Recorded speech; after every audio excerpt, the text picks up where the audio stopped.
Is there anybody in the world that thinks that Mike's Hard Lemonade is just too weak? Well, so is San Pellegrino. It's also too weak. But it has an advantage if you were to take something like this, and something like this, and, I don't know, something like that. Mix it all together. Okay, I do not mean drink the shot glass. Don't do that. Don't do that, okay? Yeah, but, you know, I do mean, like, one shot. And because we're Cartaya and we're brave, we go 2 shots.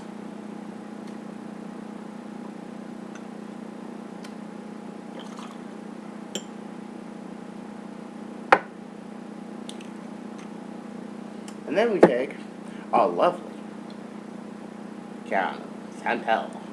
And we do this. Check it out!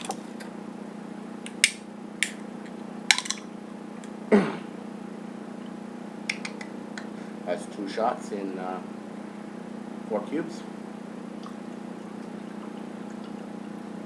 You pour it on the side of the glass, it kind of mixes it for you. You should see fizz. If you don't see fizz, you don't have enough of this in here. It means you don't have enough carbonation. That's nice! So, anyway, want to do an update today. Let's see, as you know, it's been a while since I've done an update, and a few new developments. Number 1, next month, middle of next month, Sharp Fire kit.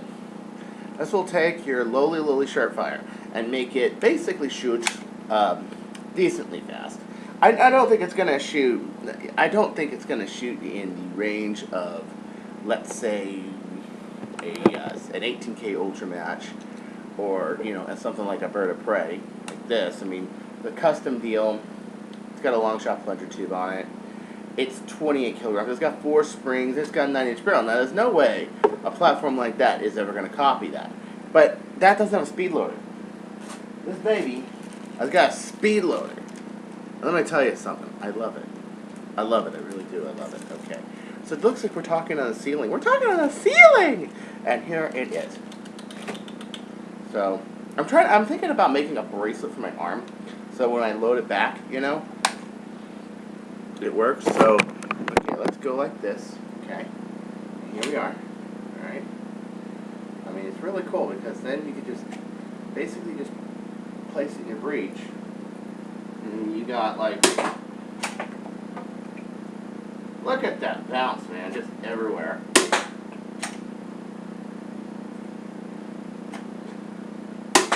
It's pretty good. It's pretty good. You'll definitely do 100. It will do 120. I mean, most of the places of battle that you would battle in close range, or where you really need that kind of speed, as where a Bird of Prey, you don't really, because usually you're at least 120, 130 behind everybody else when you're shooting, and you're just trying to pick people off. So if you got a bird, you got this calibrated, so it's about a couple degrees up, and you just kind of,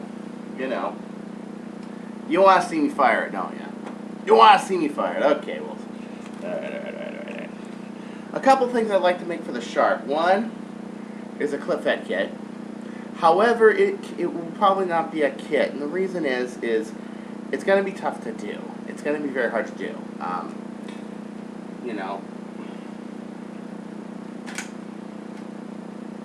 So you guys all saw me with the Sharp Fire. Oh, I broke that dart.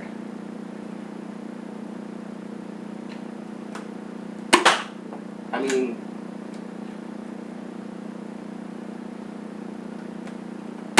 it's not that much faster. You see what I'm saying? It's not that much faster. Okay, that was as fast as I could do there. Now let's try one more time. I'll try to go as fast as I can with this with 3 shots. Okay? Grab 3 darts off the ground here. Unloaded. Ready, now begin. Let's start that over. Let's do that over. Okay. Okay. So let's take 3 shots. Okay? Ready and begin.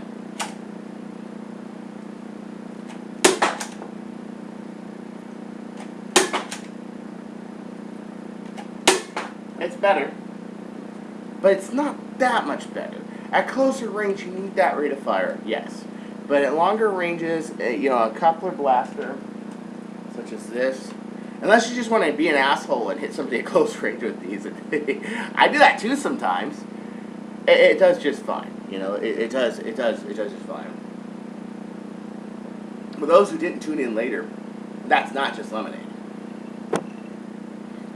So, what other things am I working on?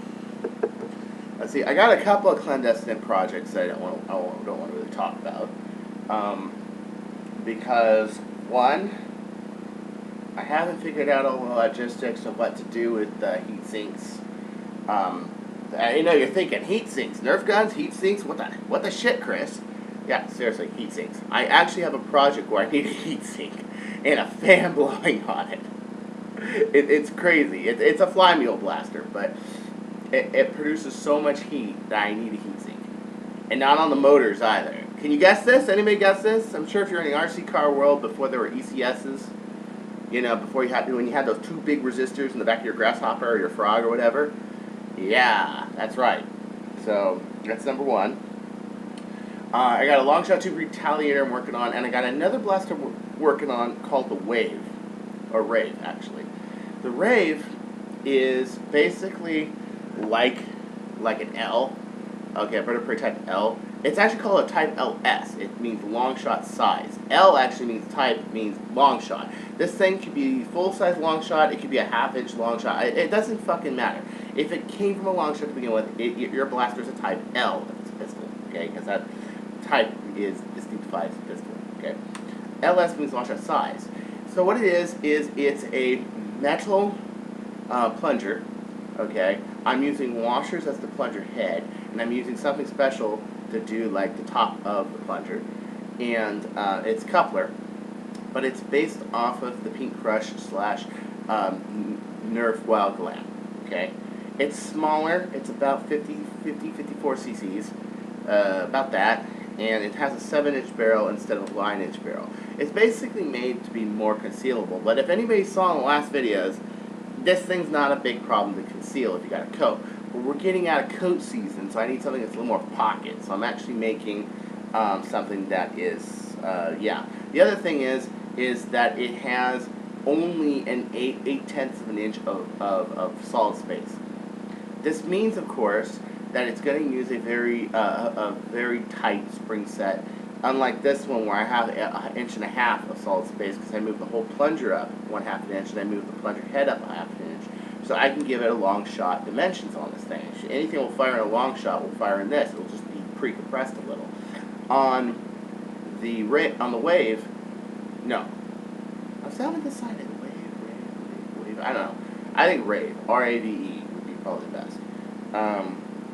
Let's see. Next month I've got the Sharpfire, and the reason that the clip-fed version that I'm going to make, or attempt, let's just say that, is going to be not a kit, is because it is going to require an Israeli Military Industries Desert Eagle 50 Action Express magazine.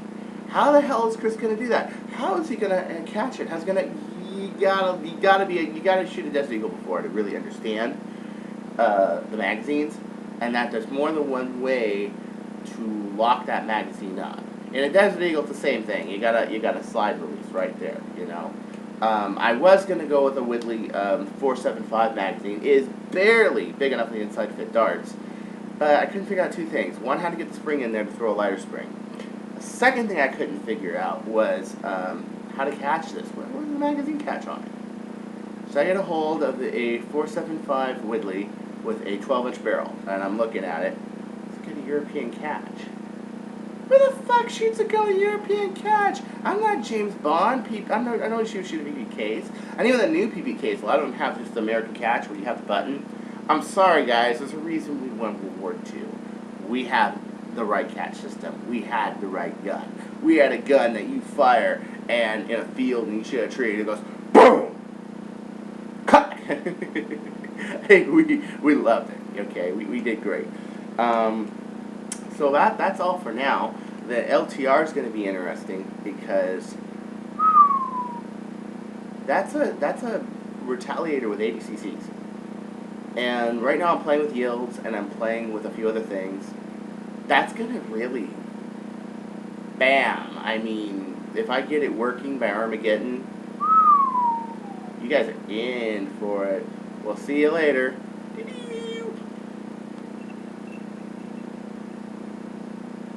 And don't forget to try it. You don't really taste the gin that much, but the gin adds to it.